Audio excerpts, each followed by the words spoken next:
എല്ലാവർക്കും ഒരിക്കൽ കൂടി നമ്മുടെ പുതിയൊരു വീഡിയോയിലേക്ക് സ്വാഗതം. ഞാൻ നിങ്ങളുടെ സ്വന്തം അജോ ധ്രുവ. ഇന്ന് ഞാൻ നിങ്ങളോട് സംസാരിക്കാൻ പോകുന്ന ഒരു ടെക്നിക്കലായിട്ടുള്ള ഒരു കാര്യമാണ്. ഇന്ന് അതായത് ഫോട്ടോഗ്രാഫി എന്ന് പറയുന്നത് ലൈറ്റിൻ്റെ ഒരു മാജിക്കാണ്. ലൈറ്റുകൾ ഉപയോഗിച്ച് ചെയ്യുന്ന ഒരു ആർട്ട് വർക്കാണ് നമ്മൾ സത്യം പറഞ്ഞാൽ ഫോട്ടോഗ്രാഫി എന്ന് പറയുന്നത്. ഈ ലൈറ്റിനെ കൺട്രോൾ ചെയ്യുക എന്നുള്ളതാണ് ഫോട്ടോഗ്രാഫിയിൽ ഏറ്റവും ഇമ്പോർട്ടൻ്റ് ആയിട്ടുള്ള കാര്യം.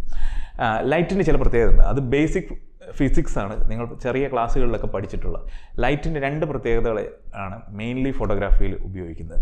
ഒന്ന്, ലൈറ്റിൻ്റെ പ്രത്യേകതകളിൽ ഏറ്റവും ആദ്യത്തേത് ലൈറ്റ് നേർരേഖയിൽ സഞ്ചരിക്കുന്നു എന്നുള്ളതാണ്. നിങ്ങൾ ചെറിയ ക്ലാസ്സുകളിലും അത് പഠിച്ചിട്ടുള്ളതാണ്, ലൈറ്റ് നേർരേഖയിൽ സഞ്ചരിക്കും. രണ്ട്, ലൈറ്റ് റിഫ്ലക്റ്റ് ചെയ്യുന്നു. ഇത് രണ്ടുമാണ് ഫോട്ടോഗ്രാഫിയുടെ ഒരു ബേസിൽ ഉപയോഗിക്കുന്ന ലൈറ്റിംഗ് ടെക്നോളജി എന്ന് പറയുന്നത് കഴിഞ്ഞാൽ. ഞാനൊരു ഉദാഹരണത്തിന് നിങ്ങളെ കാണിച്ചു തരാം. ഞാൻ എൻ്റെ ഒരു മൊബൈൽ വെച്ച് തന്നെ ഞാനത് കാണിച്ചു തരാം. ഇതാ എൻ്റെ ഈ വിരലുണ്ട്. ഈ വിരലിലേക്ക് എൻ്റെ മൊബൈലിൻ്റെ ലൈറ്റ് ഞാൻ അടിക്കുകയാണ്. ഇതാ നിങ്ങളിത് കണ്ടു. ഇപ്പോൾ നിങ്ങൾക്കിത് കാണാൻ പറ്റും. ഈ ലൈറ്റ് ഇത്ര അടുത്ത് നിൽക്കുമ്പോഴത്തേക്കും ഈ ഇവിടെ ഉണ്ടാകുന്ന ലൈറ്റിൻ്റെ ബ്രൈറ്റ്നസ് നിങ്ങൾ ശ്രദ്ധിച്ചോ. ഇതിങ്ങനെ അകത്തുമ്പോൾ കണ്ടോ. അപ്പോൾ എന്താണ്, ലൈറ്റിൻ്റെ ഇൻറ്റൻസിറ്റി കുറയുകയും ചെയ്യുന്നുണ്ട്, ഇതിൻ്റെ സ്പ്രെഡ് ചെയ്യുന്ന ഏരിയ കൂടുകയും ചെയ്യുന്നുണ്ട്, ഇല്ലേ? സോ ഇതൊക്കെ ഒരു ബേസിക് ആയിട്ടുള്ള ഇതാണ്. ഈ ലൈറ്റിനെ നമ്മൾ എങ്ങനെയൊക്കെ ഉപയോഗിക്കുന്നു എന്ന് അതിനെ കണ്ടിട്ടുണ്ട്. ഇവിടുന്ന് ഈ ലൈറ്റ് ഇവിടെ ഇങ്ങനെ കാണാനുള്ള കാരണം എന്ന് പറഞ്ഞു കഴിഞ്ഞാൽ, എൻ്റെ ഈ കൈയുടെ വിരളയിൽ ഈ ലൈറ്റ് പതിച്ചതിന് ശേഷം ഇത് ഇവിടുന്ന് റിഫ്ലക്റ്റ് ചെയ്യുന്നുണ്ട്. ഈ റിഫ്ലക്റ്റ് ചെയ്യുന്നതാണ് ലൈറ്റാണ് നമ്മൾ ഫോട്ടോഗ്രാഫിയിൽ നമ്മൾ കാണുന്നത്. സോ ഇതുപോലെ തന്നെ നമുക്ക് ചെറിയ ചെറിയ കാര്യങ്ങളാണ് ഈ ഫോട്ടോഗ്രാഫിയിലുള്ളത്. ഫോട്ടോഗ്രാഫി വളരെ കോംപ്ലിക്കേറ്റഡ് ആയിട്ടുള്ള കാര്യങ്ങളൊന്നുമല്ല.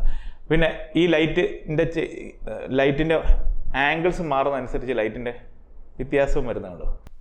ഇതൊക്കെ വളരെ നമുക്ക് ചെറുതായിട്ട് നമുക്ക് ഇതുപോലെ ഒരു ചെറിയൊരു മൊബൈൽ ഉണ്ടെങ്കിൽ നമുക്കിതൊക്കെ ചെയ്ത് നമുക്ക് പ്രാക്ടീസ് ചെയ്യാൻ പറ്റുന്നതാണ്. അതുപോലെ ഇത് ലൈറ്റ് ടോപ്പിലേക്ക് വരുമ്പോഴത്തേക്ക് ലൈറ്റിൻ്റെ വ്യത്യാസം, സൈഡിലേക്ക് വരുമ്പോഴത്തേക്ക് വ്യത്യാസം, ഇങ്ങനെയെല്ലാം നമ്മൾ പഠിക്കേണ്ടതാണ്. ലൈറ്റ് ഇതുണ്ടോ, ഫ്രണ്ടിലേക്ക് വരുമ്പോഴുള്ള ലൈറ്റിൻ്റെ വ്യത്യാസം, ടോപ്പിൽ വരുമ്പോഴത്തേക്കുള്ള ലൈറ്റിൻ്റെ വ്യത്യാസം കണ്ടോ. ഇങ്ങനെയൊക്കെ നമുക്ക് നമുക്ക് ചെയ്ത് പഠിക്കാം. സിമ്പിളാണ്. ഫോട്ടോഗ്രാഫി എന്ന് പറയുന്നത് വളരെ സിമ്പിളാണ്.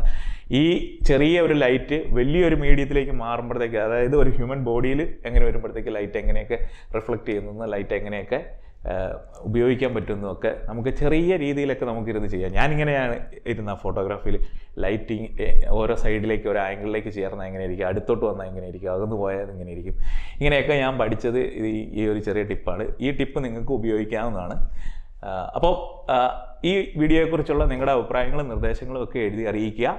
മറ്റൊരു വീഡിയോയുമായി അടുത്ത ദിവസം കാണുന്നവരെ ഞാൻ നിങ്ങളുടെ സ്വന്തം അജോ ധ്രുവ.